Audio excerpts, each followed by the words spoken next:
Our composer of the year began studies at age 15 with Olivier Messiaen and has been championed by Pierre Boulez, Pierre Amar, both of whom have performed his music at Carnegie Hall.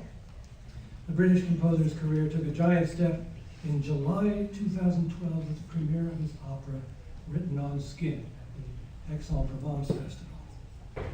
The piece, writes Paul Griffiths, tells one of the oldest stories in the world. A triangular tale of sexual curiosity, rhapsodic love, and violent jealousy. But it does so in a language all its own, and at once exquisitely wrought and devastatingly raw. It has subsequently received nearly 40 performances to universal acclaim. I think it's on now in Paris. Right now it's been in Amsterdam, in Vienna, and one of these days it's going to come here. It was given its American premiere last August at Tanglewood's Festival of Contemporary Music, conducted by the composer.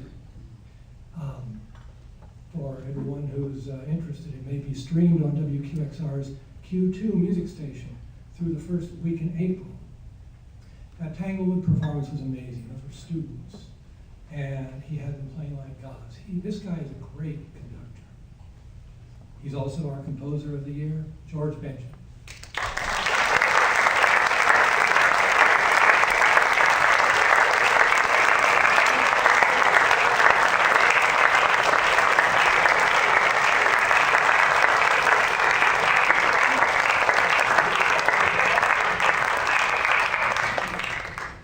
Ladies and gentlemen, Sedgwick, thank you so much for your very, very kind words. Indeed, the performers in Tanglewood were amazing, and my opera could not have had a better concert premiere here in the States.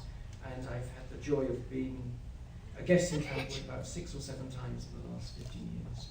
And the place is extremely dear to my heart, as indeed is this country. I've travelled very widely here. I've worked with innumerable numbers of American musicians whose qualities, technical and otherwise, I esteem infinitely. My very first trip to the States was somewhat less auspicious. I came here 33 years ago, almost exactly, to give the world premiere of a rather poor piece of mine for cello and piano, a Carnegie recital hall. 2 things I remember very clearly about it. One is that I smashed the piano so hard that I broke a string, something which I tended to do rather a lot when I was young. And the other thing is that we had a very benign review from the New York Times the next day, whose title I've never forgotten. It was Duo Pianists from Britienne. Spelled B-R-I-T-I-K-I-N. I've still kept it. So things have gone upwards since then. And I truly love coming to this country, and I'm not going to speak at any further length except to thank Musical America very deeply for giving me this deeply appreciated honour, and I just want to say how very happy and how very grateful. Thank you.